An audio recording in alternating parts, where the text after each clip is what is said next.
احباب کی نظر جناب غلام عباس صاحب کا افسانہ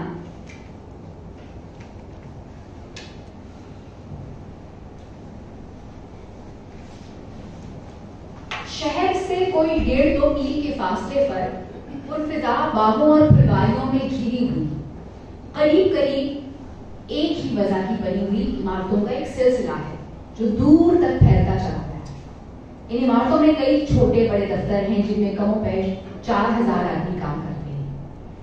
دن کے وقت اس علاقے کی چہل پہل اور گہما گہمی عموماً کمروں کی 4 دیواری ہی میں محدود رہتی ہے، مگر صبح کو 10:30 بجے سے پہلے اور سپہر کو 4:30 بجے کے بعد وہ سیدھی اور چوڑی چکری سڑک جو شہر کے بڑے دروازے سے اس علاقے تک جاتی ہے ایک ایسے دریا کا روپ دھار لیتی ہے جو پہاڑوں پر سے آیا ہو اور اپنے ساتھ بہت سا خس و خاشاک بہا ہے. گرمی کا زمانہ، سپہر کا وقت، سڑکوں پر درختوں کے سائے لمبے ہونے شروع ہو گئے، مگر ابھی تک زمین کی تپش کا یہ حال تھا کہ جوتوں کے اندر تلوے جھلسے جاتے تھے.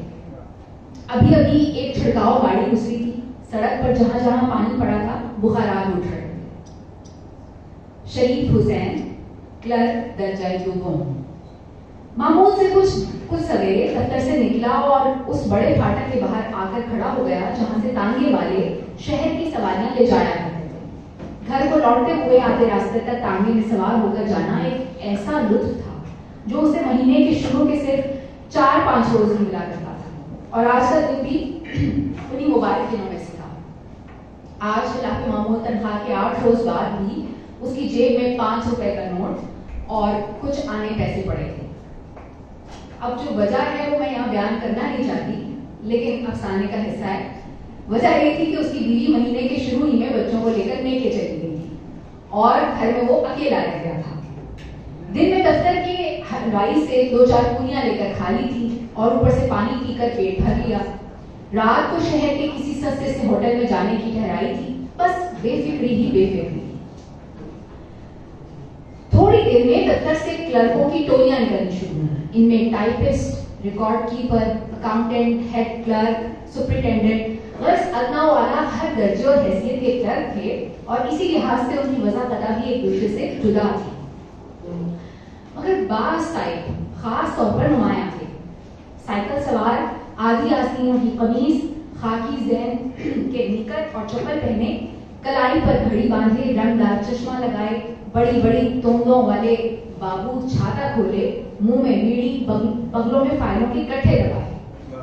ان فائلوں کو وہ قریب ہر روز اس امید میں ساتھ لے جاتے تھے کہ جو گتھیاں وہ دفتر کے غلغپاڑے میں نہیں سلجھا سکے، ممکن ہے گھر کی یکسوئی میں اس کا کوئی حل نکلے.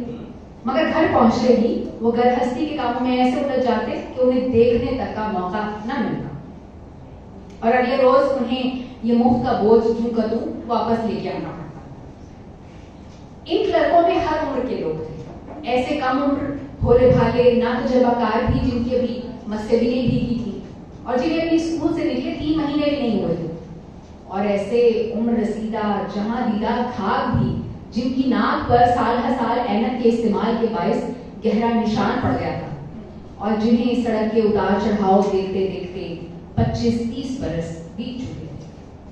بیشتر کارکنوں کی پیٹھ میں گدی سے ذرا نیچے خم سا آ گیا تھا، اور کند استروں سے متواتر داڑھی مونڈتے رہنے کے باعث ان کے گالوں اور تھوڑی پر بالوں میں جڑیں پھوٹ نکلی تھی جنہوں نے بے شمار ننھی پھنسیوں کی شکل اختیار کر دی. ایک تانگے کی سواریوں میں ایک کمی دیکھ کر شریف حسین لپک کر اس میں سوار ہو گیا. تانگا چلا اور تھوڑی دیر میں شہر کے دروازے کے قریب جا کر رک گیا. شریف حسین نے ایک کنی نکال کر کوچوان کو دی اور گھر کے بجائے شہر کی جامع مسجد کی طرف چل پڑا، جس کی سیڑھیوں کے گرد گرد ہر روز شام کو کوہنا فروشوں اور سستا مال بیچنے والوں کی دکانیں سجا کرتی تھی. شریف حسین لیکچر باز حکیموں، سنیاسیوں، تعویذ گنڈے بیچنے والے سیانوں اور کھڑے کھڑے تصویر اتار دینے والے فوٹوگرافوں کے جمگٹوں کے پاس 1-2 منٹ رکتا، سیر کرتا، اس طرف جانے کا جہاں کباڑیوں کی دکان تھی. یہاں اسے مختلف قسم کی بے شمار چیزیں نظر آئیں، اور ان میں سے بعض ایسی تھی جو اپنی اصل حالت میں بلا شبہ صنعت کا اعلیٰ نمونہ رہی ہوں.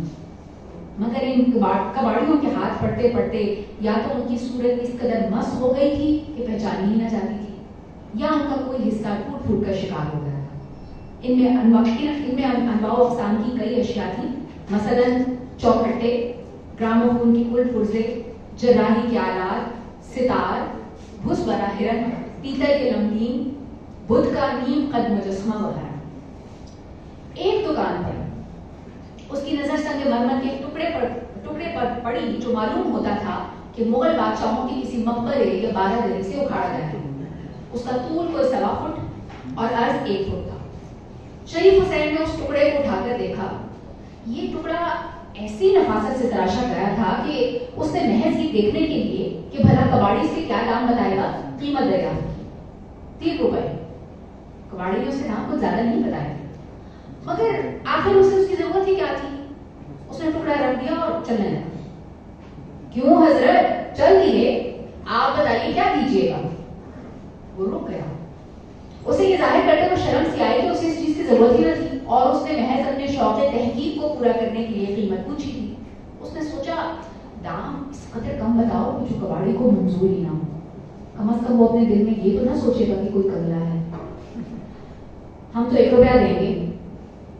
یہ کہہ کر شریف حسین نے چاہا کہ جلد جلد قدم اٹھاتا ہوا کباڑی کی نظروں سے اوجھل ہو جائے، مگر اس نے مہلت ہی نہ دی۔ اجی سنیے تو کچھ زیادہ نہیں دیں گے، 1.25 روپیہ بھی نہیں، اچھا لے جائیے۔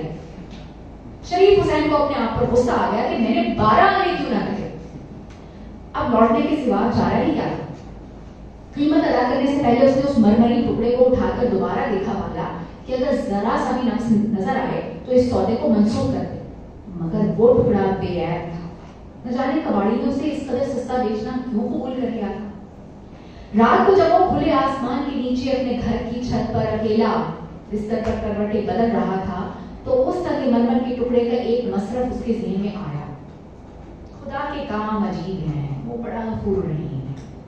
کیا جب اس کے دن پھر جانے، وہ کلرک درجہ 2 سے ترقی کر کے سپرنٹینڈنٹ بن جائے اور اس کی تنخواہ 40 سے بڑھ کر 400 ہو جائے، یہ نہیں تو کم از کم ہیڈ کلرک کی تو صحیح، پھر اسے ساجے کے مکان میں رہنے کی ضرورت نہ رہے، بلکہ وہ کوئی چھوٹا سا مکان لے لے اور اس مرمری ٹکڑے پر اپنا نام گندا کرا کے دروازے کے باہر نصب کر دے۔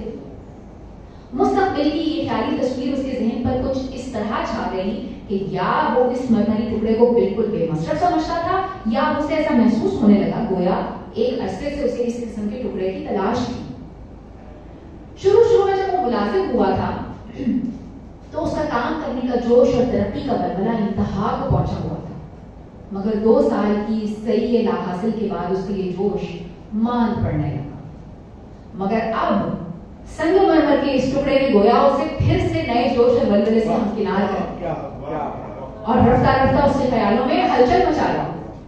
مستقبل کے متعلق طرح طرح کے خوش آئند خیالات ہر روز اس کے دماغ میں چکر لگانے لگے، اٹھتے بیٹھتے سوتے جاگتے، دفتر جاتے دفتر سے آتے، کوٹھیوں کے باہر لوگوں کے نام کے بورڈ دیکھ کر، یہاں تک کہ جب مہینہ ختم ہوا اور اسے تنخواہ ملی تو اس نے سب سے پہلا کام یہ کیا کہ اس سنگ مرمر کے ٹکڑے کو شہر کے مشہور سنگ تراش کے پاس لے گیا، جس نے بہت چابک دستی سے اس پر اس کا نام کندا کر کے کونے میں چھوٹی چھوٹی خوشنما بیلیں بنائی۔ اس سنگ مرمر کے ٹکڑے پر اپنا نام خدا دیکھ کر اسے ایک عجیب سی خوشی ہوئی۔ زندگی میں شاید یہ پہلا موقع تھا کہ اس نے اپنا نام اس قدر جلی حروف میں لکھا۔ سنگ تراش کی دکان سے روانہ ہوا تو بازار میں کئی مرتبہ اس کا جی چاہا کہ کتبے پر سے اخبار کو اتار ڈالے جس میں سنگ تراش نے اسے لپیٹ دیا تھا اور اس پر ایک نظر اور ڈالی، مگر ہر بار ایک نامعلوم حجاب جیسے اس کا ہاتھ پکڑ لیتا۔ شاید وہ چلتوں کی نگاہوں سے ڈرتا تھا، کہیں وہ اس کتبے کو دیکھ کر اس کے خیالات کو نہ بھانپ لے جو پچھلے کئی دنوں سے اس کے دماغ پر مسلط تھے۔ گھر کی پہلی سیڑھی پر قدم رکھتے ہی اس نے اخبار اتار پھینکا اور نظریں کتبے کی دلکش تحریر پر گاڑے دھیرے دھیرے سیڑھیاں چڑھنے لگا۔ بالائی منزل میں اپنے مکان کے دروازے کے سامنے پہنچ کر رک گیا، جیب سے چابی نکالی، قفل کھولنے لگا۔ پچھلے 2 برس میں آج پہلی مرتبہ اس پر انکشاف ہوا کہ اس کے مکان کے دروازے کے باہر ایسی کوئی جگہ ہی نہیں کہ جہاں پر نام کا بورڈ لگایا جائے۔ اگر جگہ ہوتی بھی تو اس قسم کے کتبے وہاں تھوڑی لگایا کرتے ہیں. ان کے لیے تو بڑا مکان چاہیے جس کے پھاٹک کے باہر لگایا جائے تو آتے جاتے کی نظر بھی پڑے. قفل کھول کر مکان کے اندر پہنچا اور سوچنے لگا فی الحال اس کتبے کو کہاں رکھوں. اس کے مکان میں 2 کوٹریاں، ایک غسل خانہ اور ایک باورچی خانہ تھا. الماری صرف ایک کوٹری میں تھی مگر اس کے کواڑ نہیں تھے. بلاخر اس نے کتبے کو اسی بے کواڑ کی الماری میں رکھ دیا. ہر روز شام کو جب وہ دفتر سے تھکا ہوا واپس آتا تو سب سے پہلے اس کی نظر اس کتبے ہی پر پڑتی. امیدیں اسے سبز باغ دکھاتی اور دفتر کی مشقت کی تکان کسی قدر کم ہو جاتی. دفتر میں جب کبھی اس کا کوئی ساتھی کسی معاملے میں اس کی رہنمائی کا جویا ہوتا تو اپنی برتری کے احساس سے اس کی آنکھیں چمک اٹھتی. جب کبھی کسی ساتھی کی ترقی کی خبر سنتا آرزوئیں اس کے سینے میں ہجان برپا کرتی. افسر کی ایک ایک نگاہ لطف و کرم کا نشہ اسے 8 دن تک چڑھا رہتا. جب تک اس کے بیوی بچے نہیں آئے وہ اپنے خیالوں ہی میں مگن رہا. نہ دوستوں سے ملتا نہ کھیل تماشوں میں حصہ لیتا. رات کو جلدی ہوٹل سے کھانا کھا کر گھر آ جاتا اور سونے سے پہلے گھنٹوں عجیب خیالی دنیاؤں میں رہتا. مگر ان کے آنے کی دیر تھی کہ نہ وہ فراغت رہی نہ وہ سکون ہی ملا. ایک بار پھر گرہستی کی فکروں نے اسے ایسا گھیر لیا کہ مستقبل کی یہ سہانی تصویریں رفتہ رفتہ دھندلی پڑ گئی. کتبہ سال بھر تک اسی بے کواڑ الماری میں پڑا رہا. اس عرصے میں اس نے نہایت محنت سے کام کیا، اپنے افسروں کو خوش رکھنے کی انتہائی کوشش کی مگر اس کی حالت میں کوئی تبدیلی رونما نہ ہوئی. اب اس کے بیٹے کی عمر 4 برس کی ہو گئی ہے اور اس کا ہاتھ اس بے کواڑ کی الماری تک بخوبی پہنچ جاتا تھا. شریف حسین نے اس خیال سے کہ کہیں اس کا بیٹا کتبے کو گرا نہ دے اسے وہاں سے اٹھایا اور اپنے صندوق میں کپڑوں کے نیچے رکھ دیا. ساری سردیاں یہ کتبہ اسی صندوق میں پڑا رہا. جب گرمی کا موسم آیا تو اس کی بیوی کو گرم کپڑے رکھنے کے لیے اس کے صندوق میں سے فالتو چیزوں کو نکالنا پڑا. چنانچہ دوسری چیزوں کے ساتھ بیوی نے کتبہ بھی نکال کر کاٹ کے اس پرانے بکس میں ڈال دیا جس میں ٹوٹے ہوئے چوکھٹے، بے بال کے برش، بیکار صابن دانیاں، ٹوٹے ہوئے کھلونے اور ایسی دوسری چیزیں پڑی تھی. شریف حسین نے اب اپنے مستقبل کے بارے میں زیادہ سوچنا چھوڑ دیا. دفتروں کے رنگ ڈھنگ دیکھ کر وہ اس نتیجے پہ پہنچا کہ ترقی کی لطیفہ غیبی ہی سے ممکن ہے. کڑی محنت جھیلنے اور جان کھپانے سے کچھ حاصل نہ ہونا. اس کی تنخواہ میں ہر دوسرے برس 3 روپے کا اضافہ ہو جاتا تھا جس سے بچوں کی تعلیم وغیرہ کا خرچہ نکل آتا اور اسے زیادہ تنگی نہ اٹھانی پڑتی. پے در پے مایوسیوں کے بعد جب اسے ملازمت کرتے 12 برس ہو چکے تھے اور اس کے دل سے رفتہ رفتہ ترقی کے تمام ولولے نکل چکے تھے اور کتبے کی یاد تک ذہن سے محو ہو چکی تھی تو اس کے افسروں نے اس کی دیانتداری اور پرانی کارگزاری کا خیال کر کے اسے 3 مہینے کے لیے عارضی طور پر درجہ اول کے کلرک کی جگہ دے دی جو چھٹی جانا چاہتا تھا. جس روز اسے یہ عہدہ ملا اس کی خوشی کی انتہا نہ رہی. اس نے تاخیر کا بھی انتظار نہ کیا بلکہ تیز قدم اٹھاتا پیدل ہی بیوی کو یہ مشورہ سنانے چل نکلا. شاید ٹانگا اسے کچھ زیادہ جلدی گھر نہ پہنچا سکتا. اگلے مہینے اس نے نیلام گھر سے ایک سستی لکھنے کی میز اور ایک گھومنے والی کرسی خریدی. میز کے آتے ہی اسے پھر کتبے کی یاد آئی اور اس کے ساتھ ہی اس کی سوئی ہوئی امنگیں جاگ اٹھی. اس نے ڈھونڈ ڈانڈ کے کاٹ کی پیٹی میں سے کتبہ نکالا، صابن سے دھویا، پونچھا اور دیوار کے سہارے میز پر ٹکا دیا. یہ زمانہ اس کے لیے بہت کٹھن تھا کیونکہ وہ اپنے افسروں کو اپنی برکت کارگزاری دکھانے کے لیے چھٹی پر گئے ہوئے کلرک سے دگنا کام کرتا. اپنے ماتحتوں کو خوش رکھنے کے لیے بہت سا کام ان کا بھی کر دیتا. گھر پر آدھی رات تک فائلوں میں غرق رہتا پھر بھی وہ خوش تھا. ہاں جب کبھی اسے کلرک کی واپسی کا خیال آتا تو اس کا دل بجھ سا جاتا. کبھی کبھی وہ سوچتا ممکن ہے وہ اپنی چھٹی کی میعاد بڑھوا لے، ممکن ہے وہ بیمار پڑ جائے، ممکن ہے وہ کبھی واپس ہی نہ آئے. مگر جب 3 مہینے گزرے تو نہ تو اس کلرک نے چھٹی کی میعاد ہی بڑھوائی اور نہ ہی بیمار پڑا. البتہ شریف حسین کو اپنی پرانی جگہ پر واپس آنا پڑا. اس کے بعد کے جو دن گزرے اس کے لیے بڑی مایوسی اور افسردگی کے تھے. سال پر سال گزرتے گئے. اس عرصے میں کتبے نے کئی جگہیں بدلی. کبھی بے کواڑ کی الماری میں تو کبھی میز پر، کبھی صندوقوں کے اوپر تو کبھی چارپائی کے نیچے، کبھی بوری میں تو کبھی کاٹ کے بکس میں. ایک دفعہ کسی نے اٹھا کر باورچی خانے کے اس بڑے طاق میں رکھ دیا جس میں روزمرہ کے استعمال کے برتن رکھے ہوتے تھے. شریف حسین کی نظر پڑ گئی. دیکھا تو دھوئیں سے اس کا سفید رنگ پیلا پڑ چکا تھا. اٹھا کر دھویا, پونچھا اور پھر بے کواڑ کی الماری میں رکھ دیا.